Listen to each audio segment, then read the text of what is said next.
Two Venezuelan fighter jets have once again flown close to a U.S. Navy warship in the Caribbean. And this time, the flyover happened just one day after the first incident. That means two encounters in just 48 hours. For the Pentagon, this was not a coincidence, but a deliberate show of force. The ship involved was the Jason Dunham again, an Arleigh Burke-class destroyer. It was operating in international waters, fully within its legal rights.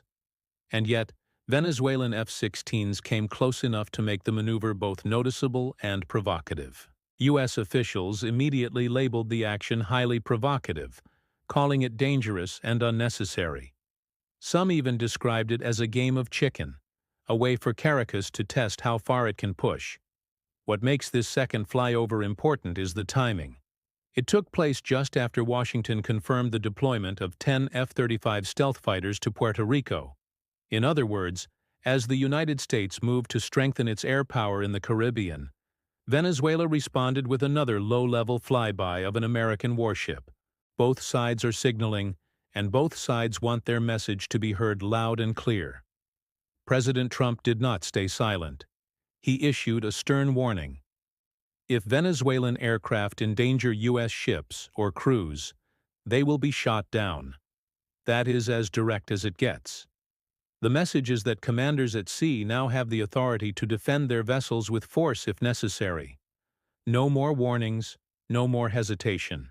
If another flyover crosses the line, the result could be immediate. To understand the full picture, let's break this down. What exactly has happened in the Caribbean? What does the deployment of F-35s to Puerto Rico mean? How strong is the naval force that the U.S. has assembled in the area? And what is the state of Venezuela's F-16 fleet? Let's start with the planes. Venezuela's F-16s are Block 15 models delivered in the early 1980s. Back then, they were advanced, lightweight fighters with good agility and capable of air combat missions. But today, compared to modern American, European, or even Asian versions of the F-16, they are outdated. In terms of weapons, Venezuelan F-16s are typically armed with short-range air-to-air missiles like Sidewinders or Israeli Python missiles. For ground attack, they can carry unguided bombs or rocket pods, weapons that require the pilot to fly close to the target.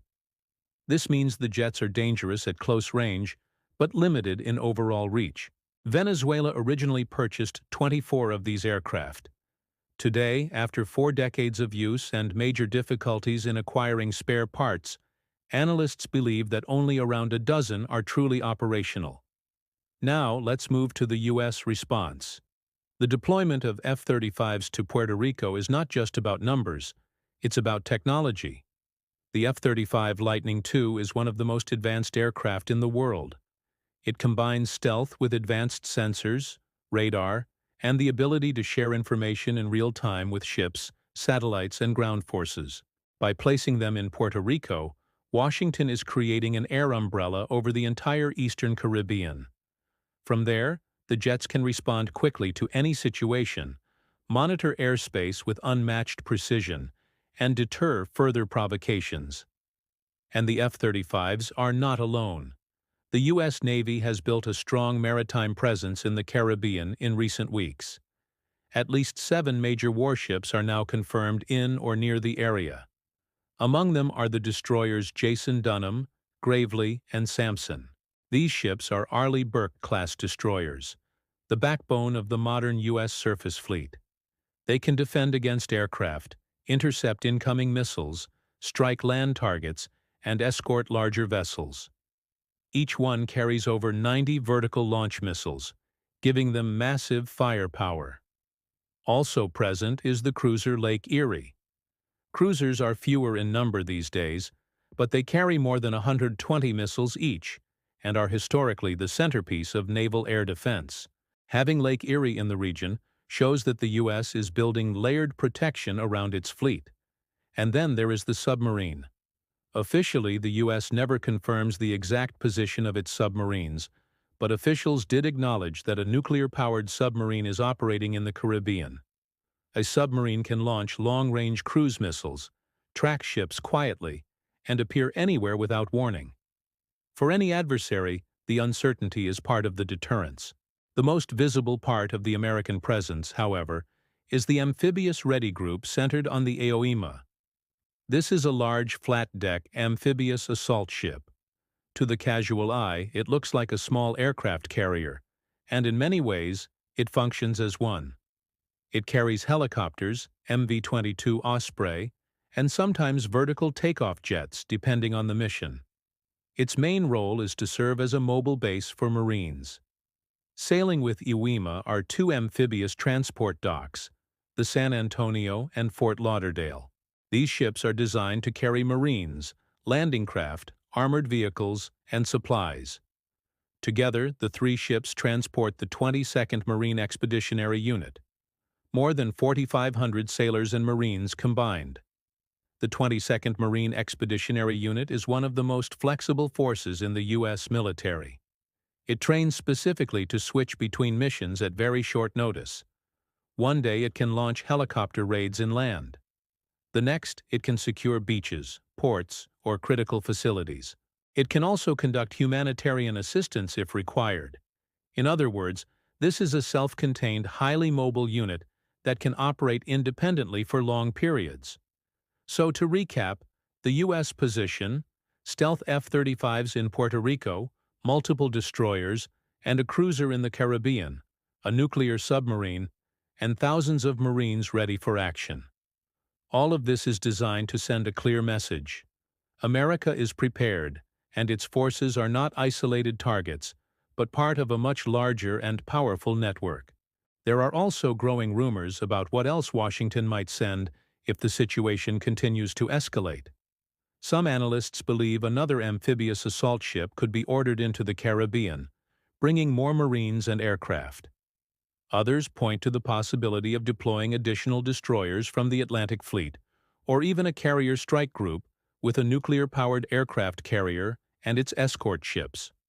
On the air side, the United States could move more F-35s or even F-15 and F-16 squadrons from mainland bases into Puerto Rico or Florida, giving it overwhelming air superiority in the region. None of this has been officially confirmed, but the speculation alone shows how seriously the Pentagon is treating the standoff.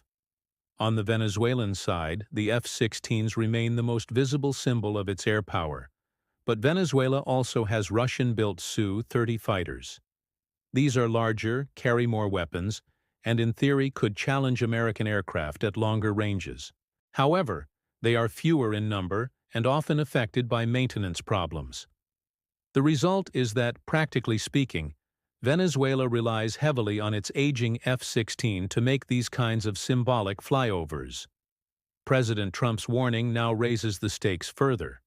If another Venezuelan jet comes too close to a U.S. ship, the possibility of direct engagement becomes very real. And because the Caribbean is a confined space, any clash could escalate quickly. The key question is simple. Will these maneuvers remain symbolic shows of presence, or will they cross into something more serious? For now, both militaries are shadowing each other, measuring every move and waiting to see who blinks first. So to sum it all up, two Venezuelan F-16s flew near the USS Jason Dunham. Not once, but twice in 2 days. The planes are older, limited in range, but symbolically important. The United States has responded with F-35 stealth fighters in Puerto Rico, multiple warships, a submarine, and thousands of Marines. President Trump has issued a direct warning that Venezuelan jets will be shot down if they put U.S. forces at risk. This is about more than a flyover. It is about signaling strength, deterring challenges, and shaping the balance of power in the Caribbean. That is why the world is watching so closely. Thank you for watching, and I'll see you in the next video.